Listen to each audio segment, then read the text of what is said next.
اسرائیل اور کلیسیا۔ اخیر زمانہ کے متعلق نبوتوں کی مناسب تشریح کرنے کے لیے ہمیں اسرائیل قوم اور یسوعی کلیسیا کے متعلق بیانات میں بڑی احتیاط سے فرق کرنا چاہیے۔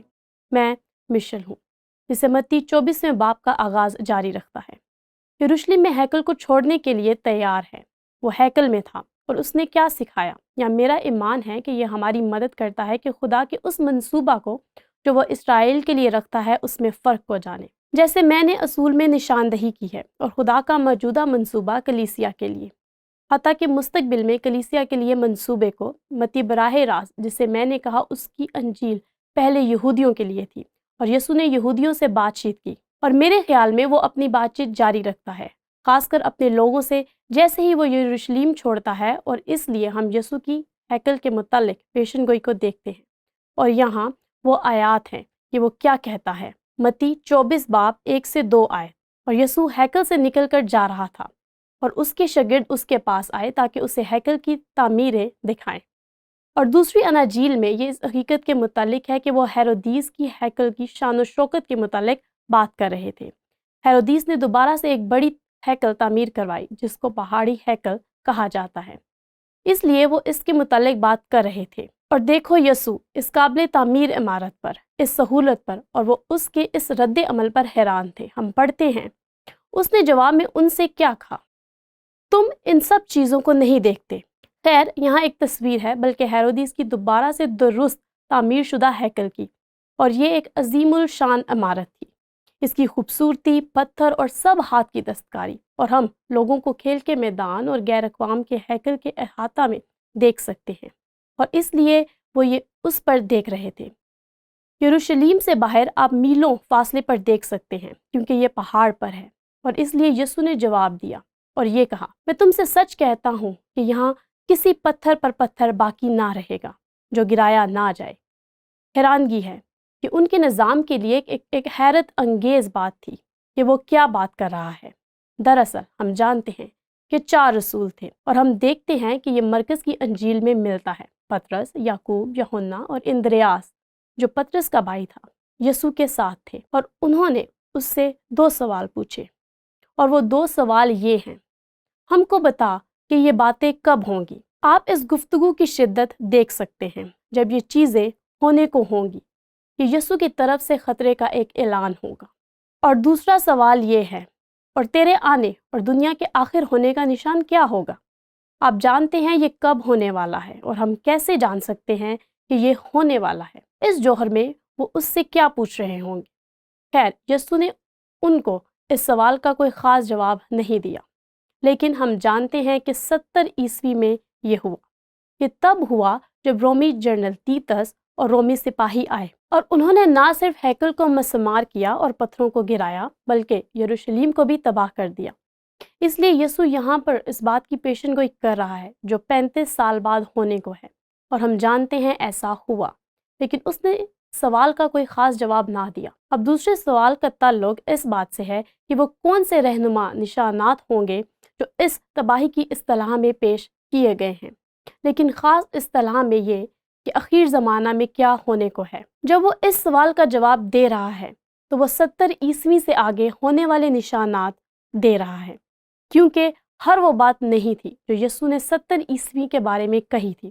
بہت کچھ ہوا، لیکن حقیقت یہ ہے کہ یہ سب کچھ تب سے ہو رہا ہے، حتیٰ کہ ہیکل کی تباہی کے بعد بھی۔ اور اس لیے یہاں پر کچھ اخیر زمانہ کے نشانات ہیں جو یسوع نے بتائے: جھوٹے نبی، لڑائیاں اور لڑائیوں کی افواہ، قحط، بونچال اور مصیبتیں۔ اور پھر ایک اور دلچسپ بیان ہے جو کہ حقیقت میں مستقبل میں ہے، اور بادشاہی کی اس خوشخبری کی منادی تمام دنیا میں ہوگی۔ یہاں پر وہ کون سے نشانات ہیں جو یسوع نے بتائے کہ وہ ہونے کو ہیں، لیکن پھر وہ ان نشانات کے بعد ہونے والی چند ہولناک چیزوں کے بارے میں بتاتا ہے جو کہ ہونے کو ہیں، اس لیے وہ ان کو بیان کرتا ہے۔ یسوع کہتا ہے کہ فوراً ان دنوں کی مصیبتوں کے بعد سورج تاریک ہو جائے گا، اور چاند اپنی روشنی نہ دے گا، اور ستارے آسمان سے گریں گے، اور آسمانوں کی قوتیں ہلائی جائیں گی۔ اور اگر آپ تفصیل میں جاننا چاہتے ہیں تو مکاشفہ کی کتاب میں جائیں اور غور کریں کہ نشانات کے ساتھ کیا ہونے والا ہے، جو کہ عدالت کی تصدیق اور خاص کر نسنگے والی عدالت کے ساتھ ہونے والا ہے، اور آپ ان کے متعلق نبوتیں دیکھیں گے کہ یہ چیزیں ہونے والی ہیں، اور اس وقت ابن آدم کا نشان آسمان پر دکھائی دے گا، اور اس وقت زمین کی سب قومیں چھاتی پیٹیں گی اور ابن آدم کو بڑی قدرت اور جلال کے ساتھ آسمان کے بادلوں پر آتے دیکھیں گی۔ ایسے لگتا ہے کہ یہ ایک پل میں نہیں ہوگا، بلکہ یہ سب ہونے میں چیزیں وقت لیں گی، اور پھر یسوع آئے گا اور پوری دنیا اسے دیکھے گی، اور یہ سب سمجھنے میں اور تصور کرنے میں کہ کیسے یہ سب ہوگا بہت مشکل ہے۔ مگر آج کی ٹیکنالوجی کے دور میں یہ ممکن ہے۔ حقیقت میں یہ سب ٹیکنالوجی کے وسیلہ سے ممکن ہوگا، لیکن نقطہ یہاں پر یہ نہیں ہے۔ یسوع مزید کہتا ہے کہ وہ نرسنگے کی بڑی آواز کے ساتھ اپنے فرشتوں کو بھیجے گا، اور وہ اس کے برگزیدوں کو چاروں طرف سے آسمان کے اس کنارے سے اس کنارے تک جمع کریں گے۔ اب میرے خیال میں ہمیں اس بات کو سمجھنے کی ضرورت ہے کہ یسوع ظاہری طور پر اس کے بارے میں بات نہیں کر رہا تھا، جس کو ہم بادشاہی کا بید کہتے ہیں، اور وہ یسوع کی کلیسیا ہے۔ جب پالوس رسول کرنتھیوں کو لکھتا ہے تو وہ کچھ فرق بیان کرتا ہے جو کہ یسوع کے بیان سے منفرد ہوتا ہے۔ ہم نے اس کو رپچر، آسمان پر اٹھایا جانا کہتے ہیں۔ بائبل میں یہ لفظ استعمال نہیں ہوا، لیکن اس کا مطلب ہے اٹھا لیا جانا، اور یہ وہ بات ہے جس کو پالوس کرنتھیوں کے لیے لکھتا ہے۔ دیکھو، میں تم سے بھید کی بات کہتا ہوں۔ ابھی تک ایک بھید ہے، لیکن وہ ہمیں کچھ شناخت دیتا ہے۔ ہم سب تو نہیں سوئیں گے، مگر سب بدل جائیں گے۔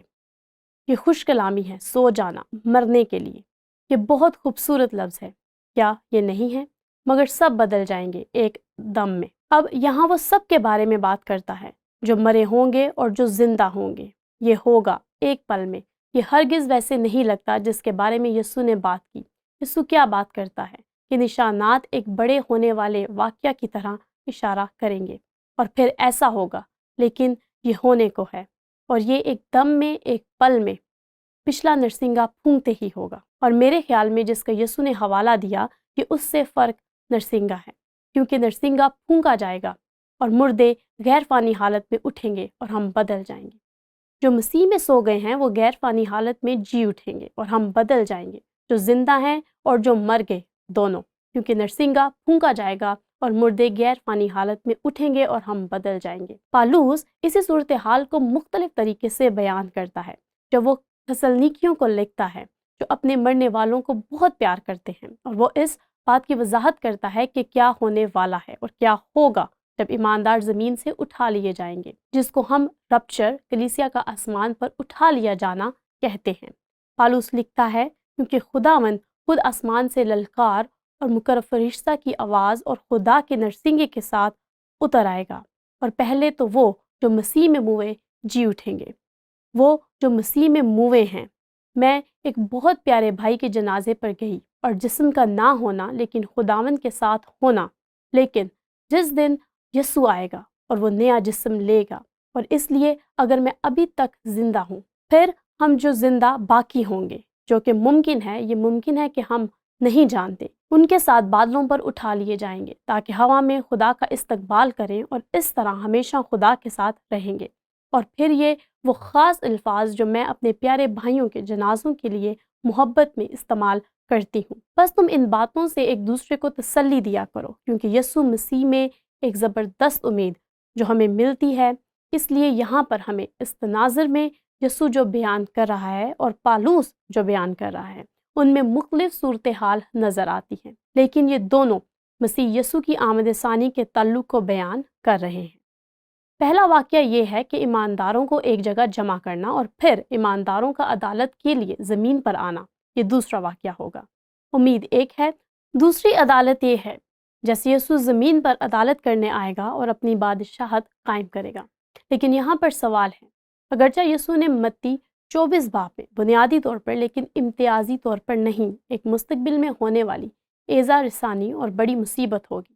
اس باب میں وہ کون سے ایسے خطرناک نشانات ہیں جو ہم سب کے لیے ہیں، یہودیوں اور غیر اقوام دونوں کے لیے بھی؟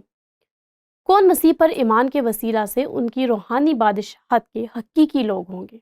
یہ بنیادی طور پر کیا کہتا ہے؟ نمبر 1، کیا یہ ان میں بہت سے نشانات پہلی صدی میں رونما ہوئے اور وہ 2000 سال تک رہے؟